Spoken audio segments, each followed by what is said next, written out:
ना झुकने वाली बहू। करिश्मा के ससुराल वालों को वैसे तो करिश्मा से कोई परेशानी नहीं थी, क्योंकि उसमें कोई बुरी आदत नहीं थी। लेकिन एक आदत थी जो अच्छी नहीं थी, और वो ये थी कि करिश्मा कभी किसी की कोई बात नहीं मानती थी। लेकिन अगर उसे अपनी कोई बात मनवानी हो तो जिद पर अड़ जाती थी।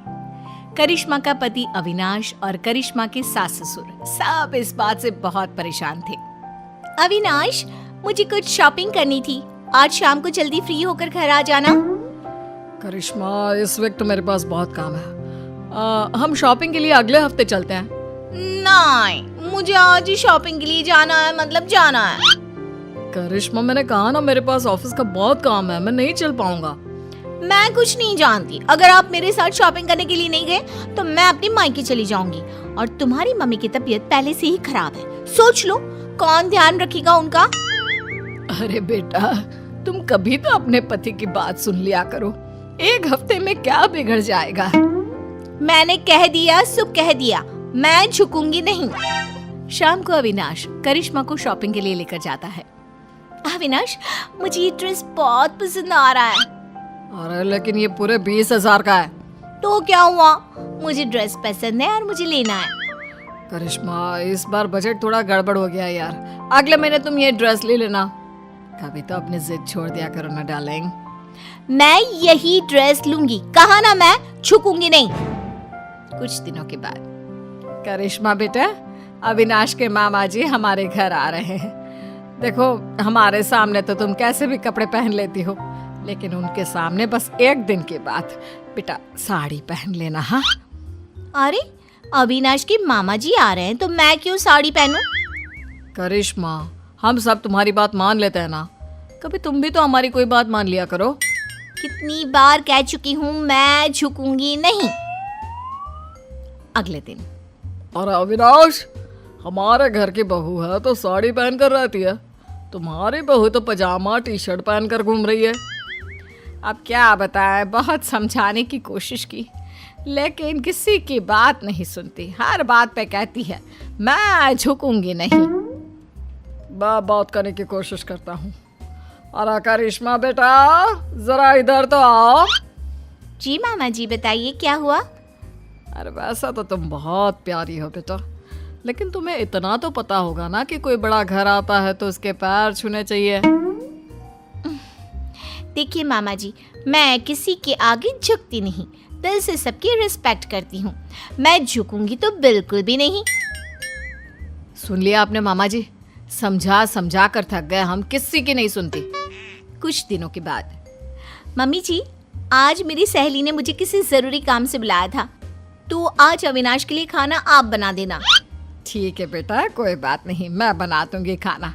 तुम आराम से अपनी सहेली से मिलकर आ जाओ, कोई बात नहीं, जो भी काम है करके आओ, ठीक है?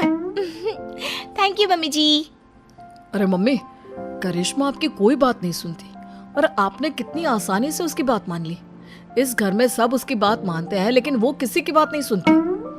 बात तो तुम्हारी ठीक है बेटा, लेकिन हम कर भी क्या सकते हैं। जब भी उसे समझाते हैं बस एक ही बात कहती है, मैं झुकूंगी नहीं। तो मम्मी, आपको भी उससे कहना चाहिए था ना, घर का खाना बना कर जाए। आपको भी उसकी बात नहीं सुननी चाहिए थी। अरे बेटा, बहू है वो मेरी, अब क्या मैं उसके बराबरी करूंगी? और तुम्हारे लिए ही तो खाना बनाना था। अरे कोई बात नहीं बेटा। कुछ महीनों के बाद, बहू, अविनाश का प्रमोशन होने वाला है ना, पंडित जी ने कुछ कहा था मुझसे। क्या कहा था मम्मी जी? और पंडित जी कह रहे थे कि अविनाश की पत्नी 4 सोमवार का व्रत रखे, इस बार उसका प्रमोशन पक्का है। लेकिन मम्मी जी, मुझसे तो भूखा रहा ही नहीं जाता, मैं कैसे व्रत करूंगी? अरे बेटा, तू फल खा लेना, दूध पी लेना, बस एक टाइम का व्रत रख, अविनाश की तरक्की के लिए। लेकिन मम्मी जी, आप भी तो व्रत रख सकती है ना, वो आपका भी तो बेटा है। अरे समझने की कोशिश करो बहू, पंडित जी ने तुम्हें ही व्रत रखने के लिए कहा है, वरना मैं तो कब का कर लेती। नहीं मम्मी जी, मैं आपकी बात मानने को तैयार नहीं हूँ। अरे बेटा, कभी कोई बात सुन भी लिया करो, तुम तो कोई बात नहीं मानती मेरी। मम्मी जी, मैंने कह दिया ना कि मैं व्रत नहीं करूंगी तो नहीं करूंगी। कह तो चुकी हूँ कई बार कि मैं झुकूंगी नहीं। करिश्मा अपने परिवार में किसी की कोई बात नहीं सुनती। वो किसी की बात सुनकर उसे मानने के लिए तैयार ही नहीं होती। कुछ दिनों के बाद करिश्मा अपने पति अविनाश के साथ घूमने जाने का प्लान बनाती है। मम्मी जी, मैं और अविनाश 2 दिन के लिए बाहर घूमने जा रहे हैं। आपको कोई ऐतराज तो नहीं है ना?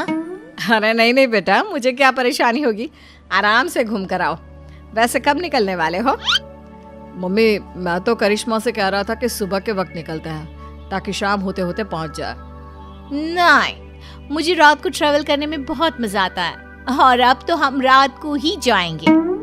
लेकिन बेटा, खुद की गाड़ी से रात के वक्त ट्रैवल करना खतरनाक हो सकता है। क्या फायदा, दिन में चली जाओ। वही तो मैं कह रहा हूँ मम्मी, लेकिन ये सुनती ही नहीं। मैंने कहा ना, मुझे सिर्फ रात में ही ट्रैवल करना है और गाड़ी भी तुम ही चलाओगे। बेटा, इस बार तो तुम्हें यह बात माननी ही होगी। ये तुम्हारी सुरक्षा का सवाल है। मैंने कह दिया ना, हम रात में ही जाएंगे और मैं इस बात के लिए झुकूंगी नहीं। करिश्मा की जिद के आगे अविनाश की एक नहीं चलती और वो दोनों रात को गाड़ी लेकर शहर से बाहर जाने के लिए निकलते हैं। रास्ते में अविनाश की गाड़ी खराब हो जाती है। तभी वहां पर 4-5 गुंडे पहुंच जाते हैं। इतनी रात को बेबी को लेकर कहाँ टहलने निकले हैं भाई साहब? अरे जरा वक्त का तो ख्याल किया होता। इतनी रात को अपनी बीवी को घुमाने चले हो? देखो, हम शरीफ लोग हैं, हमें जाने दीजिए। लेकिन हम तो शरीफ लोग नहीं है ना। अपनी मैडम से बोलो अपने गले का हार और ये सोने की चूड़ियां चुपचाप उतार कर दे दे। मैं तुम्हें कुछ नहीं देने वाली, जाओ यहाँ से। आए बड़ी चूड़ियां लेने वाले। अपने पति को जिंदा देखना चाहती हो तो चुपचाप ये चूड़ियां और हार उतार कर दे दो, वरना ये आज बचेगा नहीं। करिश्मा, अगर तुम्हें मेरी और अपनी जान प्यारी है तो अपने गहने उतार कर प्लीज इन गुंडों को दे दो। ए गुंडा किसको बुला रहे हैं? हाँ, सॉरी भाई साहब, गलती हो गई। मेरा मतलब करिश्मा, अपने गहने उतार कर इन भाई साहब को दे दो। मैं अपने गहने किसी को नहीं दूंगी। दूसरा गुंडा चाकू निकालकर अविनाश के गले पर रख देता है। अब भी नहीं दोगी तो तुम्हारे पति की गर्दन धड़ से अलग हो जाएगी, सोच लो। अरे ऐसे कैसे तुम्हारे कहने से कुछ हो जाएगा? मैंने कह दिया सो कह दिया। मैं अपने गहने नहीं देने वाली। मैं किसी के आगे झुकूंगी नहीं। करिश्मा, ये तुम्हारे घर वाले नहीं है जो तुम्हारे झुकूंगी नहीं कहने से चुपचाप बैठ जाएंगे। ये मुझे सीधा ऊपर पहुंचा देंगे। लेकिन अगर मैंने इन लोगों की बात मान ली तो मैं झुक जाऊंगी ना। अरे तो क्या परेशानी है? तुम्हारे झुकने से अगर मैं जिंदगी भर सीधा खड़ा रह सकता हूँ तो क्या प्रॉब्लम है? दे दो अपने गहने। करिश्मा रोते हुए अपने गहने उतार कर उन गुंडों को दे देती है। गुंडे गहने लेकर वहां से भाग जाते हैं। करिश्मा और अविनाश वापस अपने घर पहुंचते हैं। अरे बेटा, क्या हुआ? तुम ऐसी हालत में, और करिश्मा तुम्हारे सारे गहने कहाँ हैं? मम्मी, आपका बेटा जिंदा दिख रहा है, ये कम है क्या? गहनों की छोड़ो, ये पूछो कि मैं जिंदा कैसे बच गया। अरे कैसी बात कर रहे हो अविनाश, जरा सोच समझ कर बोलो। मम्मी, आपकी ये झुकूंगी नहीं वाली बहू आज मेरी गर्दन कटवा देती अपने ना झुकने की आदत के चलते। क्या बात है करिश्मा, तुम मुझे सारी बात साफ साफ बताओ। करिश्मा अपने और अविनाश के साथ हुआ सारा किस्सा अपनी सास को सुनाती है। बहू, घर में तो तुम हमारी कोई बात मानती नहीं, सुनती नहीं, लेकिन तुमने गुंडों के सामने भी अपनी जिद चलाई। कमाल कर दिया भाई। तो क्या करती मम्मी जी, वो मेरे गहने छीन रहे थे ना।